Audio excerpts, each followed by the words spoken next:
السلام عليكم ورحمه الله. معكم مهندس عاصم سعفان، والفيديو ده ان شاء الله هنعمل مقارنه ما بين الويب فلو والوورد بريس. طبعا انا في اغلب المواقع كنت بشتغل على طول بالوورد بريس، لكن في كام موقع كده الاخير كان في كام عميل كان طالب مني ان هو عايز يعمل موقع بويب فلو، فقلت بالمره اتعلمه، وفي المره بقى قلت نعمل فيديو كده على السريع مقارنه ما بين الاثنين، تبقى موجوده لو اي حد حب يشتغل على الاثنين او حب يشوف الفرق ما بينهم، يعني تبقى موجوده على النت، يعني تسهل الموضوع. فطبعا قارنت ما بينهم في كذا نقطه، واحاول ان انا بقى اخليهم برده موجودين في التايم لاين كده عشان خاطر تبقى سهله توصل لهم، واتمنى الكل يستفاد. وطبعا اي حاجه طبعا عايز اي حاجه اتكلم عنها هتلاقي اللينك بتاعها موجود تحت، لو انت حبيت تخش تجربها او كده، يعني تلاقي اللينك موجود تحت يعني باذن الله. بس كده، واسيبكم على الفيديو ان شاء الله. هنبدا اول حاجه نتكلم عن ويب فلو. طبعا هنتكلم عن كل حاجه على السريع عشان ما نطولش الفيديو باذن الله، لان هنتكلم على كذا نقطه يعني، فما نطولش. اول حاجه ويب فلو، زي ما انت شايف من العنوان بتاعه بيقول لك بيلد ويز ذا باور اوف كود وزود رايتنج جين. يعني ويب فلو بيحاول يوفر لك بيئه ان انت تبني بنفس قوه الكود، ان انت تكتب كود بنفسك، بس انت مش هتكتب بالفعل، انت بس هتعمل هتشد شويه حاجات زي ما احنا هنتكلم في جزء البيلدر بعد كده. وطبعا ويب فلو موفر لك حاجات كتير جدا جدا جدا. لما نيجي نتكلم عن الواجهه قدام او البيلدر يعني او الديزاينر، تلاقي ان انت عندك هنا الواجهه كده، عندك شويه تولز بتبدا تضيف منها، تشد الحاجه تحطها في الشاشه، ومن على اليمين هنا هتغير بس الاعدادات، وهتلاقي كل حاجه شغاله معاك زي الفل. ويب فلو في الاساس هو عباره عن ويب فلو في الاساس هو عباره عن ساس او اللي هو سوفت وير از سيرفيس، بتحاول انها توفر لك بيئه ان انت تبدا تعمل من خلال تصميم وتظبط دنيتك وكل حاجه. هي بتعمل لك الباك اند، وانت يا دوبك انت هتظبط انت الفرونت اند بتاعك او الواجهه بتاعتك، وتعمل الموقع اللي انت عاوزه. وطبعا ميزه قويه جدا في ويب فلو ان انت ينفع تعمل اكسبورت للكود، يعني ولنفترض انها يعني ممكن نقول انها مركزه اكتر على فئه الديزاينرز. يعني مثلا انا واحد مثلا ويب ديزاينر مثلا، وبعرف اتعامل مثلا مع ادوبي اكس دي او فيجما او اي حاجه يعني، فعايز اخد التصميم بتاعي واطلعه زي ما هو كده بالظبط بالملي، نفس التصميم اللي قدامي عايز اظبطه بالظبط في الموقع.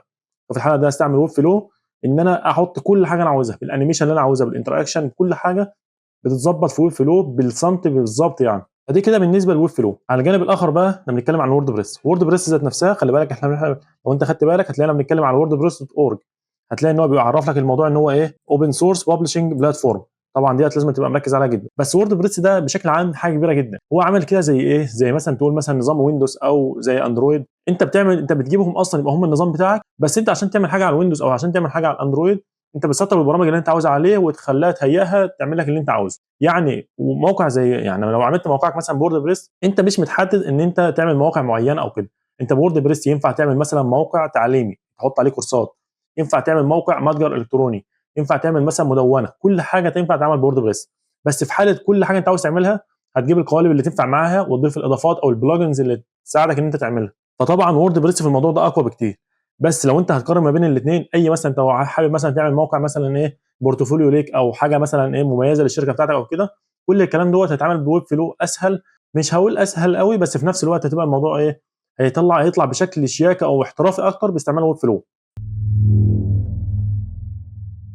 لما تيجي بقى نقارن ما بين الواجهه بتاعت الاثنين، دي كده في ويب فلو اسمها ديزاينر، ديت الخانه اللي انت بتشتغل عليها، ده المكان اللي انت بتشتغل فيه وبتشتغل فيه كل تصميماتك وكده. المكان ده انت بتعمل فيه عايزك تبقى واخد بالك من على الشمال. طبعا ممكن نعمل دوره ان شاء الله عن الاثنين، سواء الويب فلو او الثيم اللي اسمه ديفي اللي انا بستعمله انا مع وورد بريس. المهم ان انت كده عندك، عشان تبقى انت واخد بس بالك كده على السريع، عندك هنا على الشمال دي كده موقع معمول قدامك اهوت. الموقع دوت على الشمال لو انت خدت بالك هتلاقي هنا دوت كله شغل اتش تي ام ال اللي على الشمال هنا ده.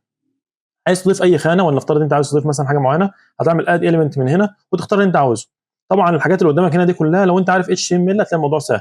لو مش عارف، مع فيديو باذن الله ولا فيديوهين ويب فلو كده ولا حاجه، لو ربنا اكرم وعملت دوره، هتلاقي الموضوع بالنسبه لك بسيط يعني ان شاء الله. هتضيف اللي انت عاوزه من هنا وخلاص، وتعدل بس عليه. تحط مثلا ولنفترض معاك هيدنج مثلا عايز تحطه الناحيه دي كده، تمام، تختار عايزه اتش 1 ولا اتش 2 ولا كده، لو انت عارف هتبقى الموضوع ده بالنسبه لك سهل. وعايز تكتب فيه مثلا، ولنفترض ان انا عايز اكتب في اي حاجه، مش لازم تعدل من هنا. انت ممكن لو انت اصلا خلاص الكتابه بقت قدامك اضغط على ضغطتين بس، هتعدل كده تكتب مثلا عاصم سعفان مثلا، بس كده خلاص. كده الموضوع بالنسبه لك بسيط. دي كده كتبت الكتابه. ده ال HTML. السي اس اس فين؟ على يمينك هنا. عايز تعمل مثلا هنا تسميه مثلا كلاس معين او تاج معين او اي حاجه تكتبه هنا. عايز مثلا تعدل في الخصائص بتاعته، اتحرك بقى براحتك. عايزه مثلا يكون في النص مثلا كده وفي النص كده شويه مثلا. عايز تعمل له بادنج او مارجن، اي حاجه انت عايز تظبط مثلا حاجه معينه، زي ما انت شايف انت بتعمل بتحرك بس، تعمل حركه كده وخلاص، وكل حاجه انت شايفها قدامك. عايز تغير لون الكتابه تبدا مثلا زي ما احنا شايفين كده، كل ما اي حاجه بتحرك عليها الالوان بتتحرك قدامي زي ما انا عايز بالظبط. ونفترض ان انا اخترت ده كده خلاص، وهكذا بقى تعمل الموقع كله بنفس الشكل كده. مع الوقت طبعا هتلاقي نفسك بتتعلم الاول بالراحه كده، وبعد ما مع الوقت هتلاقي نفسك وصلت لمرحله كويسه جدا يعني باذن الله. في الجانب الاخر بقى وورد بريس ذات نفسها لازم تكتب الموضوع اكواد. لو انت بقى عايز تشتغل وورد بريس بما يرضي الله لازم تعمل الموضوع كله كتابه اكواد وكده. لكن انا طبعا ما يرضيناش انت تعمل كده. في الاغلب الناس بتعمل ايه؟ الناس بتستعمل حاجه اسمها ثيم بيلدر او الكلام ده كله، لان موضوع الاكواد بيكلفك كتير جدا يعني. الا طبعا لو انت داخل تعمل مشروع كبير ومتجر كبير جدا، مع ان حتى لو بتعمل متجر الموضوع كله ايه؟ اللي انت تستعمل حاجات جاهزه بتوفر عليك كل حاجه. فانا بستعمل ثيم اسمه ديفي، ده اللي انا بستعمله في اغلب المواقع اللي انا عملتها لاغلب العملاء يعني. ثيم كويس جدا يعني، او القالب ده كويس جدا، وبيوفر ايه عليا وعليه، بحيث ان انا برضو اعمل له دوره اخليه مثلا لو عايز يعدل حاجه بسيطه يبقى الموضوع بالنسبه له سهل. زي ما احنا شايفين ده التيم اللي انا بتعامل معاه، التعامل معاه او البناء بتاعه سهل جدا زي ما احنا شايفين كده، وفي نفس الوقت ايه بيعمل كل حاجه الواحد نفسه فيها او كده، ويخلي العميل طالع مبسوط. لو نفترض مثلا ان احنا عندنا، عشان تبقى انت واخد برضه بالك، الموقع السيم بتاع ديفيد دوت ده سيم مدفوع زي ما احنا شايفين، سعره $90 في السنه، السعر بتاعه $90 في السنه. لكن لو انت حبيت تستعمله، انت مثلا عندك موقع على وورد بريس وحبيت تستعمل الثيم دوت ويبقى متفعل وكل حاجه، كلمنا او تواصل معايا ان شاء الله. احط لك برضو ايه لينك للتواصل تحت، واوفره لك بسعر ارخص من كده بكتير، ويكون مفعل معاك مدى الحياه. وطبعا ايه النسخه الاصليه يعني، مش هجيب لك نسخه كده وخلاص من الاكونت بتاعي يعني. زي ما احنا شايفين ده الاكونت بتاعي، انت بتخش وبعد ما تسجل وتعمل كل حاجه وتدفع هتلاقي عندك الايه الثيم متاح، وتبدا تظبط من عليه كل حاجه انت عاوزها، مش نسخه يعني كده ايه شمال وكده. وديت برضو معلومه حبيت اقولها لك، ان وورد بريس من مزاياه ان هو فيه بلجنز كتير وثيمات كتير، لكن في نفس الوقت من عيوبه ان انت لو ما خدتش الحاجات دي من مصدر موثوق ممكن لا قدر الله يبقى فيها مشاكل كتير، ممكن يبقى فيها مثلا فيروسات او حاجات محطوطه مثلا، او ذات نفسه ممكن يبقى ما تحدثش بقاله فتره كبيره. لو انت بتستعمل مثلا حاجه معينه مجانيه او حاجه مثلا ما عليهاش تحديثات اول باول او كده، يبقى فيها ثغره معينه من زمان ومحدش ظبطها، فيبقى الموقع بتاعك فيه مشكله امنيه او كده. المهم ان انت لو استعملت ثيم زي ديفي هتلاقي مثلا ان ايه، ونفترض الموقع، شايف الموقع اللي قدامك ده كله معمول على الورد بريس باستعمال القالب اللي انا لسه قايل لك عليه اللي هو ديفي مثلا. زي ما احنا شايفين برضو ديفي هتلاقي الموضوع بيحول لك الموقع الى حد ما شبه ويب فلو بالظبط. زي ما احنا شايفين مثلا الكلام اللي قدامي ده عايز اخليه مثلا عاصم مثلا اهوت، شايف على طول بعدل قدامي كده. عايز اخلي مثلا اعدل عاصم ده اعمل فيها كل حاجه انا عاوزها عادي خالص، هعمل كده اهوت، واجي هنا ايه اقول له انا عايز مثلا اعدل التصميم بتاعها. ولنفترض مثلا الفونت دوت اللي انا عايز اعمل مثلا ايه، مثلا بوبنز دوت، غيرت الفونت اهوت. عايز اغير اللون، غيرت اللون. طبعا الالوان احنا بقى ماشيين مع بعض كده وخلاص يعني. عايز اغير السايز، وطبعا الموضوع بيبقى ريسبونسيف على الاخر، بتظبط كل حاجه. عايز تصميم الموبايل، الديسك توب، التابلت، الموبايل فون، اي حاجه انت عاوز تعملها ايه هتلاقي الموضوع بسيط جدا معاك. زي ما قلت لك لو انت حبيت تستعمل الثيم بتاع ديفي كلمني بس تواصل معايا وباذن الله اوفره لك. لو انت عندك موقع على الورد بريس وحابب تشتغل عليه، لو ما عندكش برضه هوستنج كلمني برضه باذن الله نظبطها سوا يعني ان شاء الله. المهم ان اللينك بتاع الويب فلو لو انت حبيت تجربه، او الثيم ديفي ذات نفسه لو انت حبيت انت تشتريه مع نفسك مفيش اي مشاكل. الاثنين دولت هتلاقي موجود اللينك بتاعهم في الديسكربشن تحت، تخش انت كده ايه وعيش وشوف الدنيا مع نفسك يعني ان شاء الله. نشوف بقى مع بعض السي ام اس او الكونتنت مانجمنت سيستم. طبعا في ويب فلو زي ما قلت لك هو بيديك قوه كبيره جدا على التصميم، وكمان في نفس الوقت مظبط لك فكره الايه الفيلدز او الحاجات اللي تخليك تعمل السي ام اس. طب ايه السي ام اس كده على السريع عشان تبقى انت واخد بالك من الموضوع يعني. ولا افترض ان انا عندي بلوج معين مثلا مدونه، فالمدونه ده يبقى فيها مقالات. طب انا كل مره هعمل تصميم للمقال دوت؟ لا، انا بعمل ايه، انا بعمل تمبلت واحد او شكل واحد للمقال، تصميم كده للمقال الواحد، وانا بحط في داتابيز عندي بحط الكلام اللي انا عاوز احطه. ولنفترض مثلا المقال الاولاني في 1 2 3 4 5، المقال الثاني في كذا كذا كذا. هو بيعمل ايه، بياخد البيانات ويحطها في التصميم اللي انا عملته ويعرضها للناس كده خلاص، يبقى انا كده عملت الموضوع. فطبعا لان ويب فلو في الجزء اللي ورا اللي هم مظبطينه لك هم بتوع الداتابيز قوي، ومعاه في الناحيه الثانيه التصميم انت بتعمله انت بنفسك بالحرف الواحد بالبيكسل بكل حاجه بتظبط، فبيديك الى حد ما جزء يعني شكل كويس جدا للموقع بتاعك لو انت حبيت تستعمل فيه السي ام اس. والسي ام اس مش بس مدونات، اي حاجه انت ينفع تعملها سي ام اس. شايف الجزء البسيط ده انت ممكن تعمله مثلا يعني، بس لو الموضوع دوت متكرر عندك في الموقع كتير جدا فممكن تعمله. انما مثلا لو حاجه بسيطه زي دي كده فانت بتعملها تصميم وخلاص.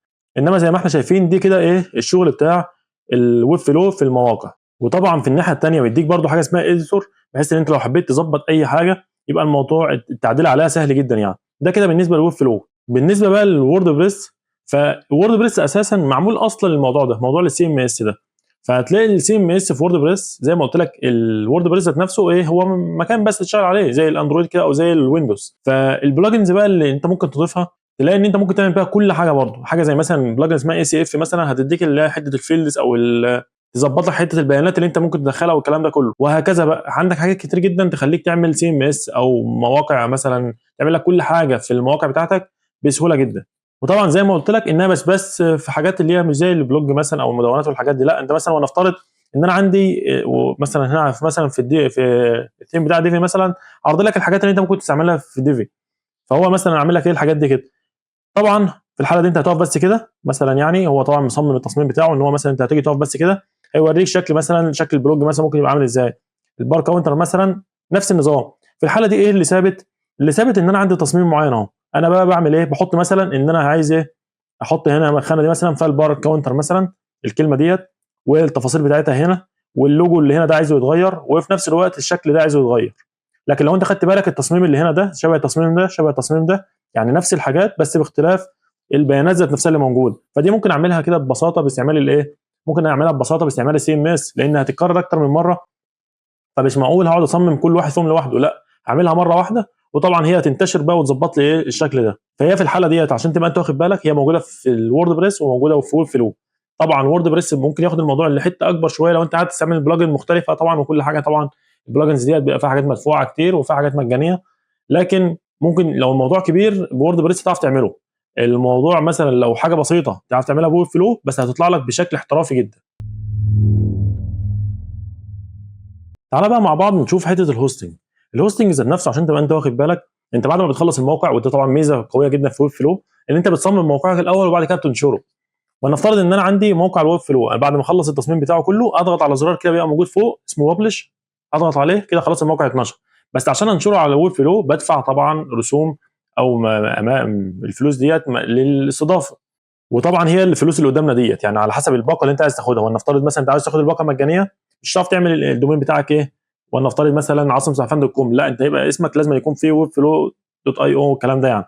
وهكذا كل ما تعلى بالباقه كل ما تلاقي الموضوع معاك ايه بيزيد وليك مزايا اكتر. طبعا ديت الاشتراكات الشهريه لما تدفع مثلا بشكل سنوي. طبعا لو ضغطت هنا يجيب لك ايه، لو انت عاوز تدفع الاشتراك بشكل شهري بس، طبعا دوت مش هتدفعه في الاول، لا انت بتدفع الكلام دوت لما تبدا تيجي تنشر موقعك، بعد ما تخلص تصميمك وحبيت بقى ترفع موقعك هتلاقي الموضوع ايه، دي الاسعار اللي انت المفروض تدفعها. زي ما قلت لك في الاغلب طبعا الناس بتحتاج بتعمل يعني الاشتراك السنوي عشان خاطر ايه توفر على نفسها شويه. في الناحيه الثانيه طبعا وفي الوورد بريس، انت زي ما قلت لك الوورد بريس ذات نفسه مجاني، لكن انت عشان ترفع الموقع بتاعك لازم يبقى فيه استضافه، والاستضافه بقى في وورد بريس بتتعمل قبل ما تعمل ايه الموقع بتاعك، بترفع الموقع بتاعك على الاستضافه. فلنفترض مثلا هناخد استضافه وورد بريس دوت كوم، وزي ما قلت لك وورد بريس دوت كوم غير وورد بريس دوت اي دوت اورج، المنظمه ذات نفسها اللي هي دوت اورج ديت اللي هي اورجانيزيشن، لكن وورد بريس دوت كوم ديت بتقدم استضافه وتقدم حاجات ثانيه. وطبعا في مواقع ثانيه كتير جدا تعرف تعمل عليها الاستضافه. ولو انت ما عندكش استضافه او حابب تعمل استضافه او تظبط حاجه يعني كلمني برضو ان شاء الله اظبطها لك. طبعا ديت اسعار الاستضافات، طبعا في الاغلب يعني الاسعار اللي هي الصغيره خالص اللي بتبقى مثلا $4 في الشهر والحاجات دي بتبقى الى حد ما حاجات ايه يعني مجهده شويه يعني وكده، بس كل ما بتعلى بالاشتراكات كل ما الدنيا ايه بتظبط معاك شويه ويبقى عندك امكانيات احلى في السيرفر بتاعك يعني وكده. لكن زي ما قلت لك انت بتدفع برضو في هنا في الوورد بريس يعني بتدفع فلوس الهوستنج بتاعتك. بس عشان نبقى واخدين بالنا في حاجه، انت وانت بتدفع هنا في الوورد بريس ممكن تلاقي السعر اقل شويه من اللي انت تدفعه في فلو. بس لو انت حبيت تضيف في وورد بريس بلجن عشان مثلا السكيورتي، لا انت هتدفع عليها فلوس اضافيه غير الفلوس اللي انت بتدفعها اصلا للاستضافه والكلام ده كله. عشان تجيب بلجن للسكيورتي مثلا ممكن تلاقي نفسك بتدفع مثلا على 50 $60 مثلا ايه بالميت في السنه. لكن الاسعار بتاعت ويب فلو السكيورتي متضاف عليها اصلا، انت مش بتدفع حاجه اضافيه على السكيورتي، هم اصلا مظبطين السكيورتي بتاع الموقع بتاعهم، مظبطين كل حاجه. ده كل اللي انت بتعمله بس يا دوبك بتسجل دخول وخلاص، وبتدفع المبلغ المطلوب منك في الشهر او كده وبس على كده. وطبعا نفس النظام لما نيجي نتكلم قدام على SEO هتلاقي برضو الموضوع نفس الكلام بالظبط ينطبق على الموضوع ده يعني. تعالى بقى دلوقتي نتكلم عن نقطة مهمة جدا وهي نقطة الاي كوميرس او المتاجر الالكترونية والكلام ده كله او التجارة الالكترونية يعني وكده. طبعا ويب فلو زي ما احنا شايفين متاح فيها برضو ان انت تعمل ايه متاجر الكترونية، بس طبعا هوضح لك نقطة في حتة السعر كمان شوية، لكن متاح فيها ان انت تعمل متاجر الكترونية وطبعا مزايا قوية جدا جدا برضو لما تيجي تستعملها. بس مهما نتكلم عن ويب فلو للأمانة يعني مش هتيجي بقوه الايه الورد بريس، لان الورد بريس قديم وفي متاجر كبيره جدا عامله موقعها على الورد بريس. عشان تعمل المتجر بتاعك على الورد بريس بقى الناحيه الثانيه هتستعمل مثلا اضافه زي الوو كوميرس دي. الوو كوميرس دي ممكن تلاقي مثلا بيستعملها ايه 30 40 مليون واحد، عشان تبقى انت واخد بالك يعني وورد بريس برده حاجه قديمه جدا وعليها مواقع كتير معموله بيها. يعني ممكن مثلا تتكلم في ان فيها مثلا 50 مليون موقع مثلا معمول بورد بريس، والثيم بس او القالب اللي انا بقول لك عليه اللي هو بتاع ديفيد دوت اللي انا بحب استعمله ده، معمول بيه اكتر مثلا من 2 مليون موقع مثلا ولا حاجه، فرقم كبير جدا يخلي الناس، يخلي الشركه ذات نفسها او القالب ذات نفسه عنده مصداقيه، ويخليك الى حد ما بتتعامل معاه، لان انت عارف ان هو يوفر لك تحديثات على طول والكلام ده كله. فزي ما قلت لك انت تتعامل مثلا مع وورد بريس، هتعرف تعمل اي حاجه متجر الكتروني. يبقى تتعامل مثلا لو انت المتجر بتاعك او الشغل بتاعك الاساسي متجر، لا انت تشتغل مع وورد بريس احسن لك بكتير. انما فوق فلو الناحيه الثانيه هيطلع لك تصميمات شكلها حلو وكده، بس لو على قد حاجات بسيطه او كده يبقى ايه، ممكن يبقى الدنيا عليها هاديه يعني كويسه يعني وكده. لكن لو الموضوع هيكبر منك خليك في وورد بريس احسن. ونقطه اضافيه ليك عشان تبقى انت واخد بالك برضو من حته الدفع، زي ما قلت لك كل حاجه بقى لها مزايا ولها عيوب، يعني كل منصه لها مزاياها في حتت معينه. لو انت بتستعمل بقى الاي كوميرس على الويب فلو، هتلاقي ان انت عندك الدفع اللي انت بتدفعه هنا دوت ده ايه، ده المواقع العاديه. لكن لو انت عايز تعمل موقعك بقى متجر او تضيف فيه خاصيه المتاجر يعني وكده، ده ليه ارقام ثانيه. زي ما احنا شايفين مثلا لو انت بتدفع مثلا ايه، عامل مثلا متجر حاجه بسيطه، بيديك مثلا امكانيه انت تحط عليه 500 منتج ب 30 دولار في البتاع في الشهر.